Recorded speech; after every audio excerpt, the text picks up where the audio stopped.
It's a delight to have you with us here on the Word of Encouragement on this Thursday. Today I'd like to look at chapter 8 of 1 Corinthians.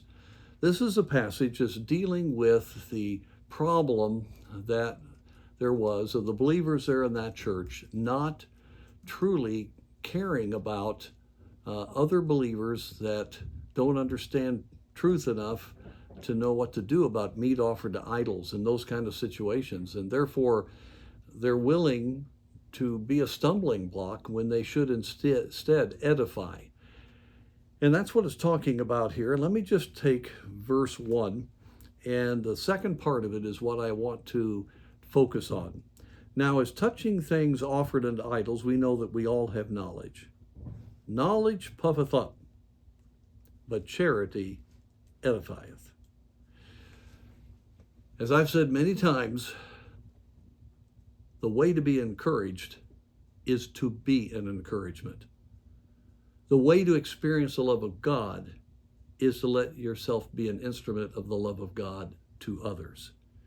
And that's what the Apostle Paul is trying to say. This is a very strong passage if you study it, as he is very burdened about the lack of care of some of these Corinthians that thought they were something and thought they were spiritual when they were not. And they were willing to hurt others with their freedom.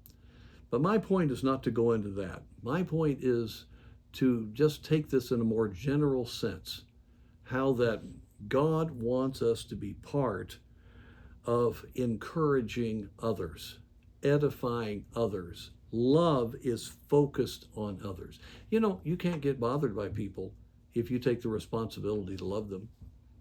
You can't let yourself get burdened about some of the negativity that you might hear if you realize that it is your job to try to be a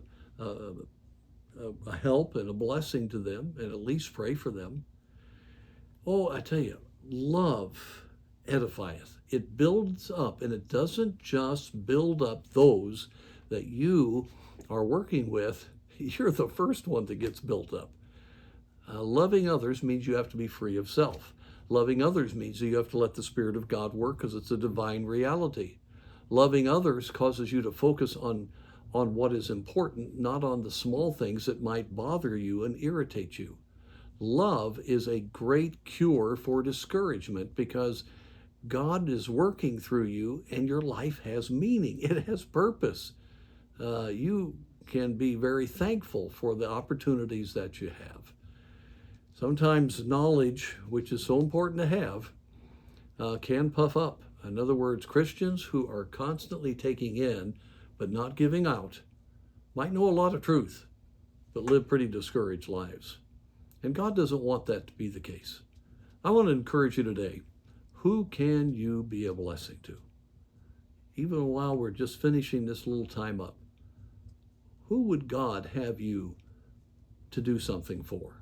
To show your love, to pray for? It'd be good before you finish thinking about this to say, Lord, I had this challenge today, and I'm going to ask you to give me wisdom. I want to be a blessing. I want to build up somebody else. I want to show them the love of yourself, and therefore I know that that will build me up so that I can be the man or woman of God I ought to be. So won't you do that today? I promise you, if you're discouraged, that'll get rid of it. Love someone else and let God use you to edify their life.